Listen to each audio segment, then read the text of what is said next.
Press the bell icon on the YouTube app and never miss another update.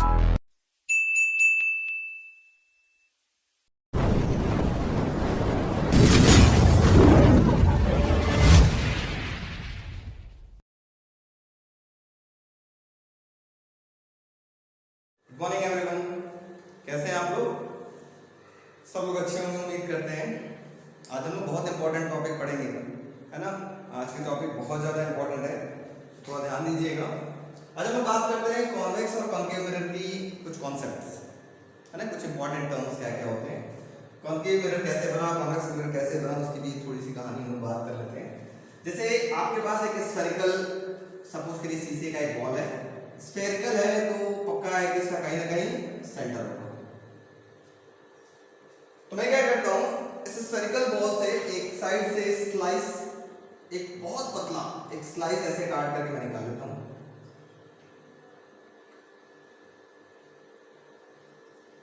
जैसे आपने slice काट करके निकाली है, अंदर का पूरा पोर्शन हो गया खोखला, और आप क्या कर दिए, बाहर के साइड पे आपने इसको पॉलिशिंग। तो ये स्फीयर का सेंटर था, है ना। अब तो स्फीयर रहा नहीं, अब एक छोटा सा कर्व पार्ट है, तो कर्व पार्ट का ये सेंटर हो गया। इस वजह से सी को बोलते हैं क्या हम लोग, सेंटर ऑफ कर्वेचर। ठीक है, अब ये कर्व पार्ट का सेंटर हो गया, that is called centre of curvature. Okay, next एक हॉरिजॉन्टल लाइन जो सेंटर ऑफ कर्वेचर और इस मिरर से पास होते हुए जाती है, that horizontal line is known as principal axis. इस हॉरिजॉन्टल लाइन को हम क्या बोलते हैं, प्रिंसिपल एक्सिस, जो कहां से पास करेगा, सेंटर और मिरर से। When the principal axis meet at a point on the mirror, then that point is known as pole। मतलब ये प्रिंसिपल एक्सिस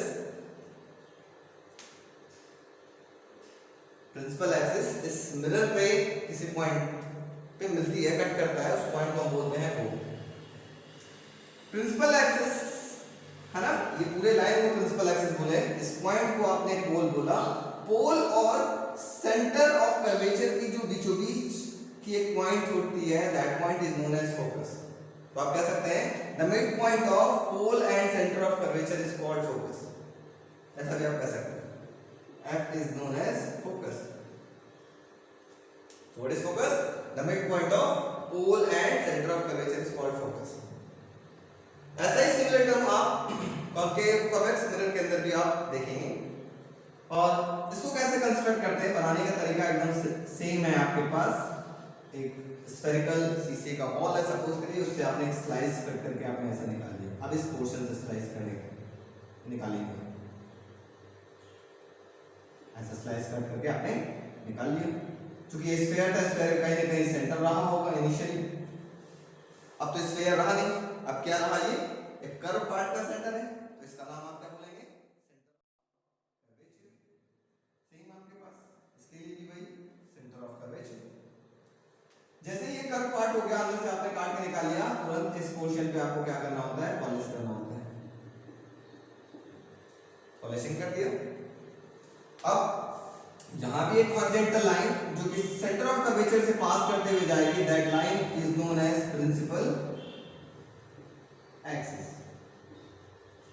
इस लाइन का नाम भी क्या होगा, principal axis. Horizontal line passing through the centre of curvature and the mirror is known as principal axis. और इस मिरर पे ये प्रिंसिपल एक्सिस जिस पॉइंट पे मीट करता है, जिस पॉइंट पे कट करता है, that point is known as pole.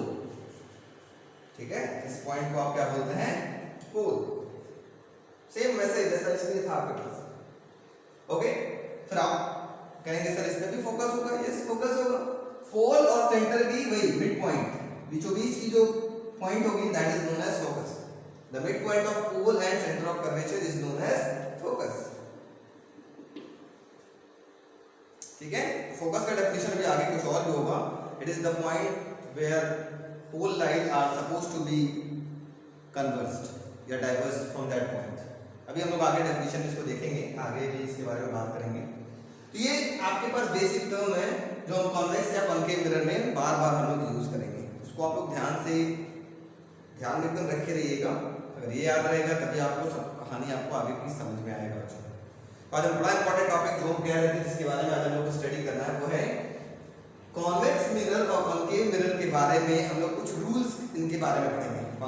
Convex और कॉन्केव के कुछ रूल्स पढ़ेंगे, इंपॉर्टेंट रूल्स। अगर ये 4 रूल्स होते हैं, चारों रूल आपको याद है तो आपको मैं गारंटी ले रहा हूँ कि इमेज फॉर्मेशन आपको बहुत आसानी से आ जाएगा, कभी नहीं भूलेगा, है ना, बहुत आसानी से आ जाएगा। जो सारे बच्चे डरते हैं इमेज फॉर्मेशन कैसे होगा, बहुत सिंपल है। तो ये 4 रूल आपको याद रखने पड़ेंगे, बस 4। देखिए कैसे हैं, चारों रूल के बारे में हम पढ़ते हैं और समझने का प्रयास करते हैं। रूल्स फॉर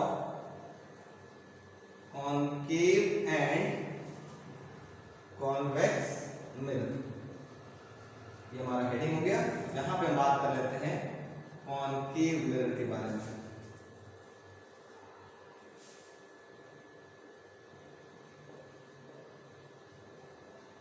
और इधर हम बात कर लेंगे किसके बारे में, कॉन्वेक्स मिरर के बारे में।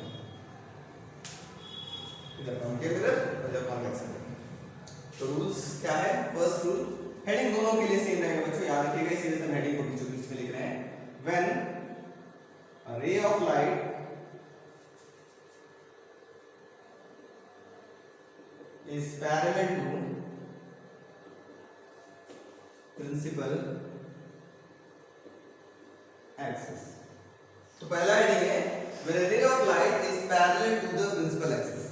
अगर कोई ray of light principal axis के पैरेलल है तो क्या होगा।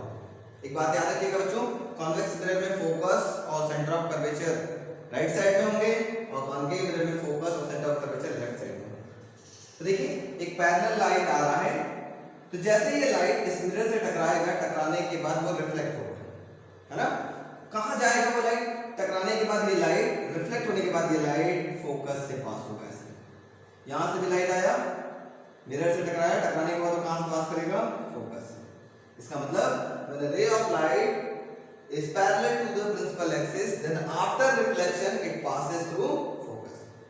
रिफ्लेक्शन के बाद वो कहां से पास करेगा, फोकस से मतलब पास करेगा। तो आपको क्या पता चला, देखिए एक बच्चों ध्यान दीजिए, रे ऑफ लाइट ऐसे आ रहा था, आने के बाद ये सारी लाइट एक पॉइंट पे इकट्ठा हो गई, इसको हम बोलते हैं कन्वर्ज हो गई। इसी वजह से हम इस मिरर को एक और नाम देते हैं, कन्वर्जिंग मिरर। जैसे कि आपने टॉर्च देखा होगा, टॉर्च की सारी लाइट एक पॉइंट पे जाके कन्वर्ज होती है ना, कन्वर्ज होता है एक पॉइंट पे, ऐसा ही कुछ यहाँ पे भी होता है, ठीक है। तो इस कॉन्केव मिरर को आप एक और नाम दे सकते हैं, इस कॉन्केव मिरर को आप एक नाम दे सकते हैं कन्वर्जिंग मिरर। अब इसी रे डायग्राम को हम कॉन्वेक्स मिरर बनाना चाहे इस हेडिंग को, तो हमने बताया कि भाई एक पैरेलल बीम है, ये लाइट आई, ठीक है। आफ्टर रिफ्लेक्शन ये कोशिश करना चाहेगा फोकस के अंदर, लेकिन यहीं से रिफ्लेक्ट होकर के ये लाइट बाहर की ओर ऐसे चली जाएगी। ये भी लाइट आई, टकराई, जाना चाहेगा फोकस की ओर, लेकिन यहीं से लाइट ये क्या होगा, रिफ्लेक्ट हो जाएगा। तो ये लाइट ऐसे गई, टकराई, टकराने के बाद ये लाइट ऐसे डाइवर्ज हो गई, डाइवर्ज मतलब फैल गई, ठीक है। तो इसका नाम एक और नाम पड़ गया कॉन्वेक्स। इसी प्रॉपर्टी से कॉन्वेक्स मिरर का एक और नाम पड़ गया। यहाँ पे पैरेलल बीम आ रही थी, आफ्टर रिफ्लेक्शन ये डाइवर्ज हो जा रहा था, तो इस मिरर का नाम हो गया डाइवर्जिंग मिरर, ठीक है। इसी वजह से इसका नाम डाइवर्जिंग मिरर पड़ा। तो प्रॉपर्टी 1 कि अगर कोई लाइट प्रिंसिपल एक्सिस के पैरेलल आती है तो आफ्टर रिफ्लेक्शन कहां से पास करेगी, फोकस। अगर लाइट प्रिंसिपल एक्सिस के पैरेलल आती है तो आफ्टर रिफ्लेक्शन कहां से पास करना चाहेगा, फोकस से। यहां पर property number 2, when a ray of light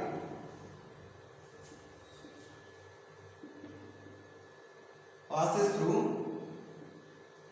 या pass through focus। अगर कोई रे ऑफ लाइट फोकस से पास होगा तो क्या होगा, बहुत सिंपल। अगर हम कॉन्केव की बात करते हैं इधर कॉन्वेक्स की बात कर लेंगे। ये हो गई कॉन्केव मिरर, इसका ये हो गया पोल, फोकस, सेंटर ऑफ कर्वेचर। तो जस्ट इसका उल्टा है, पैरेलल आ रहा था तो फोकस से गया, तो अगर कोई रे ऑफ लाइट फोकस से जाएगा तो आफ्टर रिफ्लेक्शन क्या हो जाएगा, पैरेलल हो जाएगा प्रिंसिपल एक्सिस की। जस्ट उल्टा, पैरेलल आया तो फोकस से, अगर फोकस से गया तो पैरेलल हो जाएगा। ठीक है, इसमें भी अगर देख लिया जाए कॉन्वेक्स की सहायता से,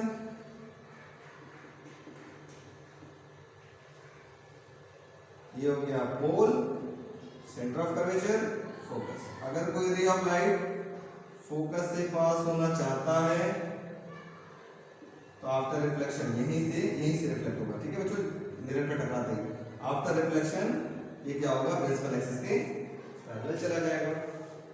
रूल नंबर 2।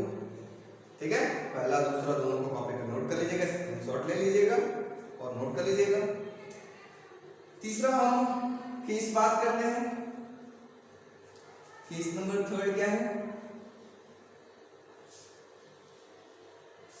चलिए केस नंबर 3 है when a ray of light is passed through the center of curvature. When a ray of light is passed through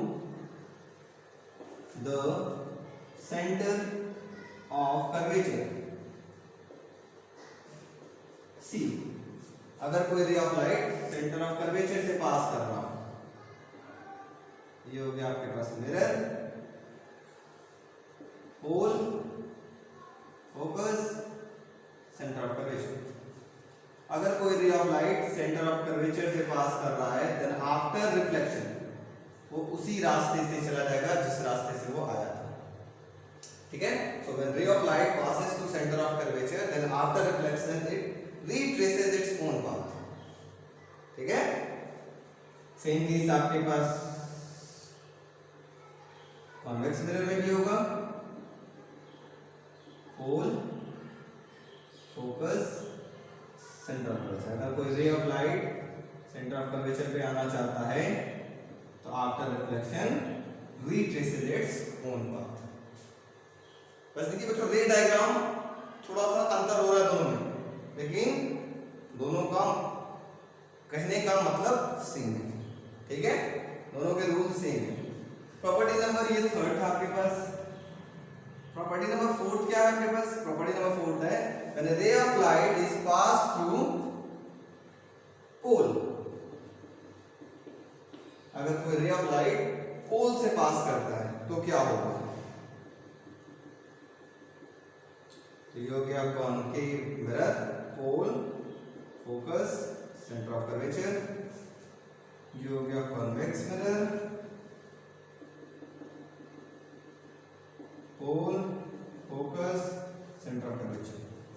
सो अगर कोई रे ऑफ लाइट पोल से पास करता है तो जिस एंगल से वो लाइट आया था, सपोज करिए 30 डिग्री से आया था, तो आफ्टर रिफ्लेक्शन वो 30 डिग्री से ही पास कर जाएगा, क्योंकि हम लोग जानते हैं एंगल आई इक्वल टू क्या होता है, एंगल आर।